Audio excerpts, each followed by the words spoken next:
Real-life horror movie. A millionaire author who wrote gruesome novels is found guilty of murdering and mutilating his fiancée. Brandy Williams is in our LA newsroom. Brandy? So Jesse, Blake Liebel is the son of a California real estate tycoon. He was found guilty of killing his fiancée, Ayanna Cassian, in May of 2016. The gruesome results of her autopsy report have been released. And Jesse, just a warning to you and everyone watching, these details are very disturbing. Parts of the right side of the 30-year-old's face, including her ear, were completely torn off. The autopsy report also indicates that her scalp was missing, leaving her skull fully exposed. The Los Angeles Medical Examiner ruled that the cause of Cassian's death was exsanguination, meaning that all of the blood was drained from her body. According to Los Angeles police, Liebel was arrested a week before Cassian's death on suspicion of felony rape, but he was out on bail at the time of her murder. Blake Liebel is the author of a series of comic books and the graphic novel Syndrome, in which the book's plot follows a rogue doctor's quest to isolate the root of evil in the brain and fix it. Prosecutors argued that he mirrored elements of the novel and the murder and used the book as his blueprint. Liebel was found guilty and faces life in prison without the possibility of parole. Cassian's mother filed a $56 million wrongful death lawsuit against Liebel. She is now the guardian of their one-year-old daughter.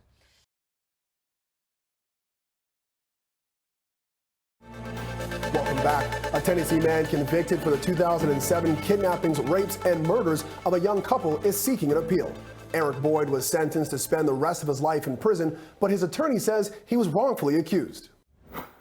The way how she was positioned and the way how she was tied to me was telling that she was alive and suffocated in the trash can.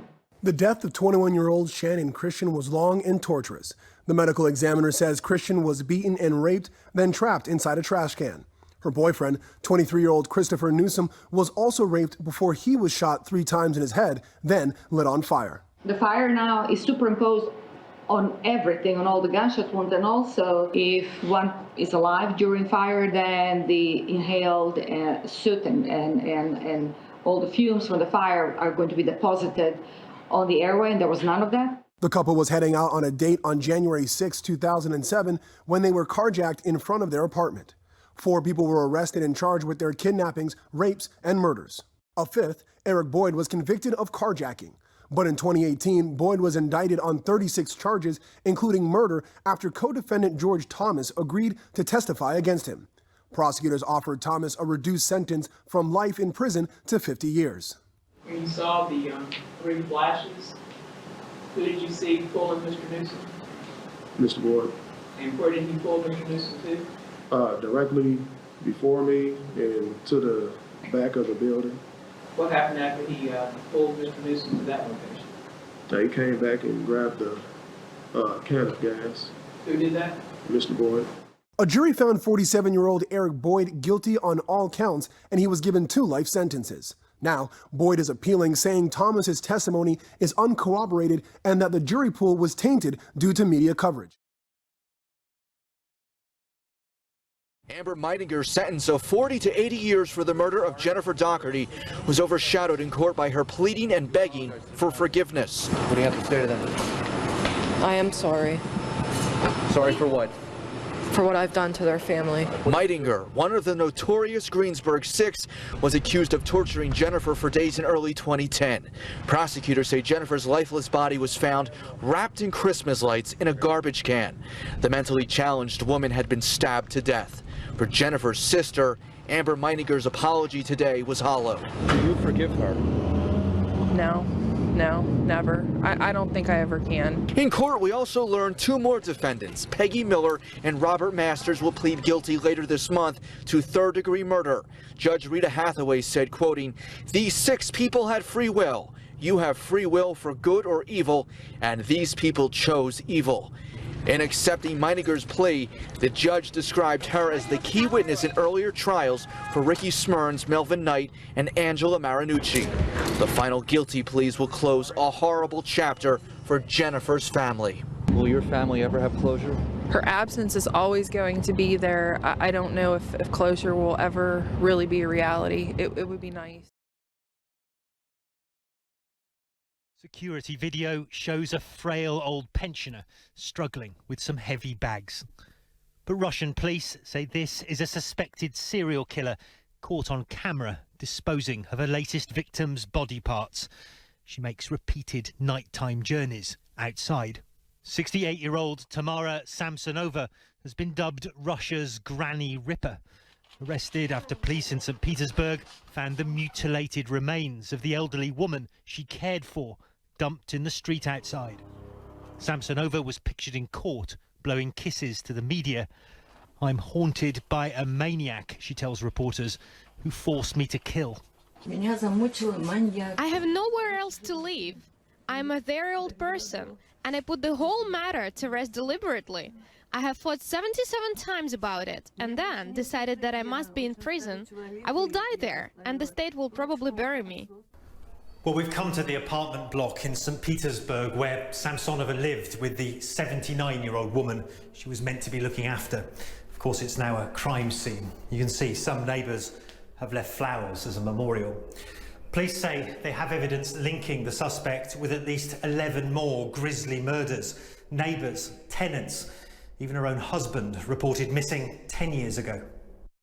Police say Samsonova kept a detailed diary of her alleged crimes. State media says investigators are looking at cannibalism and occult sacrifice as possible motives. Neighbours of the latest victim say they're shocked at what happened, but not altogether surprised. She's a very strange woman, says Natalie Fedotovskaya, tricky and suspicious. When I confronted her about my missing friend, she begged me not to call the police and grabbed my arm. The police told me later I was lucky to escape. But some were much less fortunate. Police say they're now scouring records of unsolved murders to see just how many people Russia's Granny Ripper may have killed.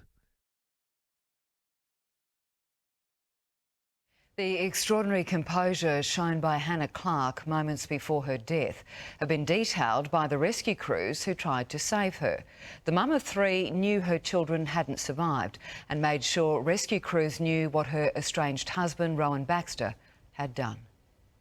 A young mother who suffered a horrific attack at the hands of her estranged husband. What Hannah Clarke did next was nothing short of amazing, according to experienced emergency responders who tried to save her. Hannah was incredibly courageous at the scene given the level of her injuries. She suffered burns to 97% of her body. Dr. Stephen Rashford telling an inquest he knew she wouldn't survive, but reassured Hannah and comforted her anyway. All you can do in those circumstances, that the humanity that you can provide people in what is a very inhumane set of circumstances. I don't think it's time for frankness. Before she was sedated, she bravely described what had happened and gave estranged husband Rowan Baxter's details to Senior Constable Angus Skanes.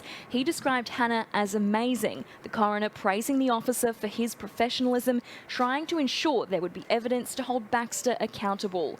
He died at the scene, despite the efforts of paramedics. The small town of Skidmore, Missouri was severely shaken by the horrific killing of a pregnant woman back on December 16, 2004. 23-year-old Bobby Jo Stinnett was found in her home, strangled and lying in a pool of blood. Her womb was slashed open and the baby she had been carrying was missing.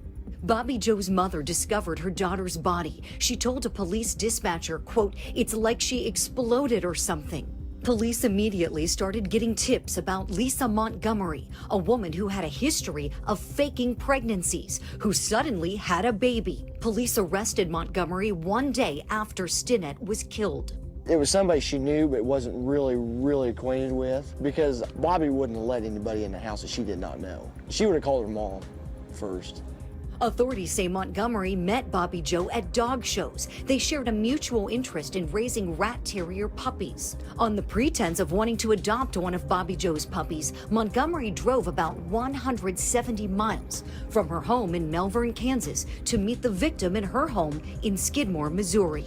After the killing, Montgomery took the baby back to Kansas and pretended the baby was hers. Yesterday morning, my wife and I were holding that little baby, in our house for about an hour. Montgomery's pastor was understandably upset when he learned about the baby's mother. We were angry for one thing because we'd been lied to, but we were more devastated about how the families on both ends of this thing were feeling and what they were having to go through. Police found the rope and the bloody knife used to kill Bobby Joe Stinnett.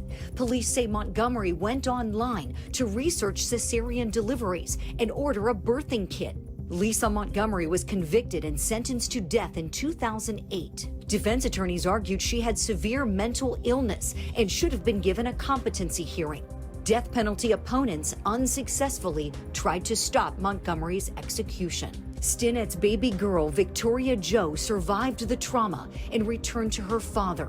She's now 16 years old. He's had this joy of being reunited with his, or I guess united with his daughter, at the same time the grief that they must be experiencing at this tragedy. So it's been up and down, but they're doing really quite well.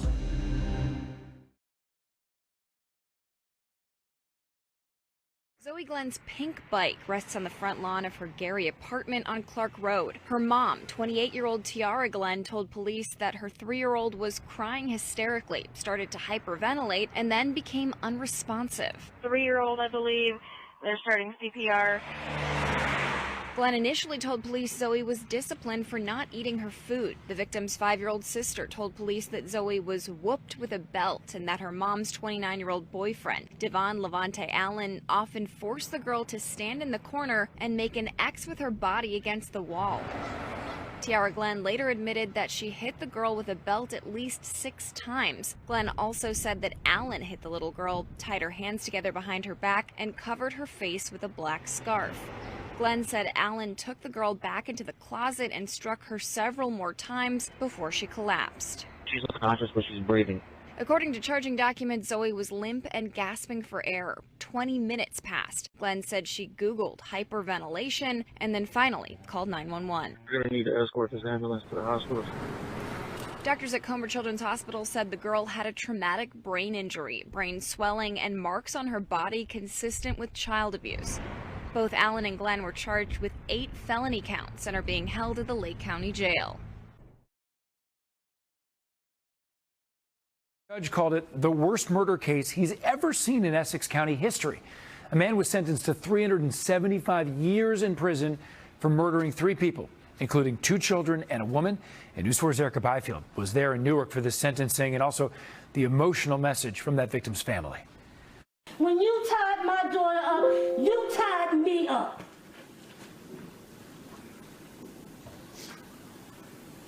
When you put her in that room, that was me. When you shot her in her head, you shot me. Grief and emotion shook the Essex County Courthouse Friday when distraught family members shrieked. Ah! Oh, God, excuse me.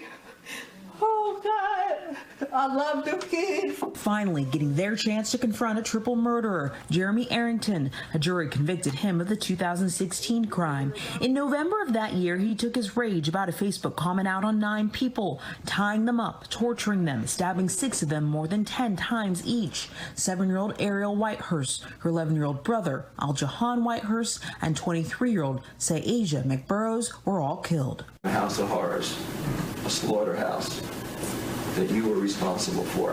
The judge called the crime the worst murder in county history. A survivor of the rampage spoke today. The fact that he's even breathing makes me sick. Sick to my stomach. I hope you rot in hell. When he finally got a chance to speak, Arrington apologized. I'm sorry, and I hope and pray this situation never happens to you again or no one else. I'm sorry. The family's unmoved like the judge, who then gave Arrington a sentence that'll ensure he never gets out. You were hereby committed to the Commission and Department of Corrections for a term of life imprisonment. In all, he got 375 years, and he has to do 281 years before he's eligible for parole. For the families, it's not enough. I just want the pain to end. New testimony in the trial of Anthony Avalos today. His younger siblings took the stand talking about the 10-year-old's alleged murder and torture by their mother and boyfriend in their Lancaster home. Eyewitness News reporter Christian Cordero joins us live in downtown L.A. with new details and reaction from people in the courtroom. Christian. Giovanna, it is heartbreaking and necessary for the family members who have waited now 4.5 years for justice. The two people who took the stand for most of the day today are still children. Raphael and Destiny spoke into a microphone quietly, steadily, with their mother, one of the defendants, right in front of them. Today, 13-year-old Destiny and 12-year-old Raphael shared firsthand what happened in their Lancaster home 5 years ago, the insurmountable punishments that prevented their then 10-year-old half-brother Anthony from growing up. It's just heartbreaking to know everything that they saw and had to do. The same punishments that forced them to grow up too soon. Not even adults should have to say something like this, but the kids, it's even worse.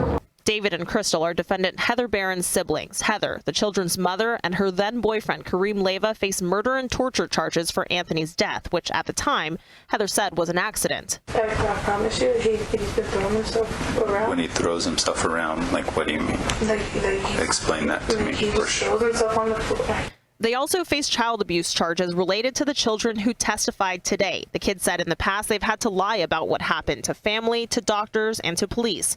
But under oath today, they said they were forced to, among other things, kneel on uncooked rice, sometimes all day, eat hot sauce and peanut butter sandwiches, or drink it from the bottle, and that they had to watch as Kareem dropped Anthony on his head 10 to 20 times the night Anthony lost consciousness. That was the last time they saw him alive. We spoke with David and Crystal shortly after Destiny finished testifying. Was anything that she said surprising? All of it. All of it. Even though we kind of had an idea of what happened, we'll never know exactly what happened. Only they will. They lived it.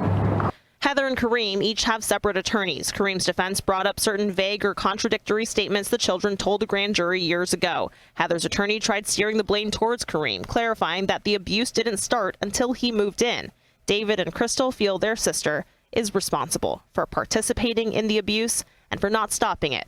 They show up in court to face her. She has the same blank expression. Even when Destiny and Junior are on the stand, she has no emotion. You made contact with her either? Constantly, and she just looks at us and looks down. Same. Sheriff Periwinkle's disappearance captivated this city as an exhaustive manhunt led investigators to a wooded area where her body was discovered. Donald Smith is charged with her kidnapping, rape, and murder in the summer of 2013. He is awaiting trial and could face the death penalty if convicted. Hours of surveillance video show the minute Periwinkle's family first encountered him, their visit to a Northside Walmart together, and the last time the 8-year-old was seen alive walking out of the store alone with Smith.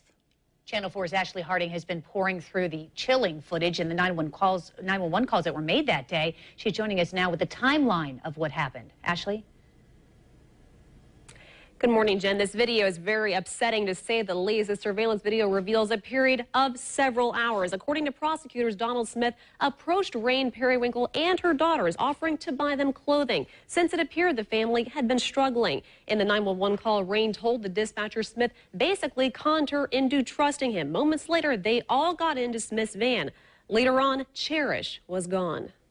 Surveillance video from inside a Northside Dollar General paints the picture of a tragedy beginning to unfold. From the moment 8-year-old Cherish Periwinkle and her family came into contact with convicted sex offender and now accused killer Donald Smith. Cherish's mother, Rain, made this call to 911 from Walmart once she realized her daughter and Smith were gone. I met him in today at Dollar General. He saw that I was struggling to buy them some clothes. He drove us here to buy us some clothes, and the only reason I went with him because she said his wife was going to be here. Surveillance video from the Dollar General shows Smith talking with the family. From there, his van is seen driving away with Rain, Cherish, and her 2 younger sisters inside. A short time later, they were all seen shopping together inside the Walmart on Lem Turner Road. I had a strange feeling about him when I first met him, and he took her to the dressing room twice, and I was hoping that she would be okay, and I was looking at the shoes, And I didn't want him to think that I was overly protective. Prosecutors say Smith offered to buy them all food at a McDonald's at the front of the store. Instead, they say he walked out with the little girl. And surveillance video shows his van leaving the parking lot, driving right past store security. Hours later, an Amber Alert was issued for Cherish, along with a description of Donald Smith and his white van. Hi, we're calling about a suspicious van over here, a white van. Later that morning, a witness placed this call to 911, saying she had spotted Smith's van behind a church. And how long ago did you see it? Oh man, my goodness. You picked me up from work at 7 o'clock, so that was about 7:20. Yeah, 7:20. It was like that. We didn't say nothing. We didn't know anything until just now. All right, and you said it's now gone? Yes, ma'am. But you think he may have, just in case, he might have dumped something? Right, we don't know, but just in case, it looked suspicious because it was all the way to the back. And as we reported, since this happened, Smith's van was spotted on the interstate, and once police had him cornered, he was taken into custody. Cherish's body was found after police searched the woods behind that church. Smith's trial has repeatedly been delayed. For now, it's expected to start in September.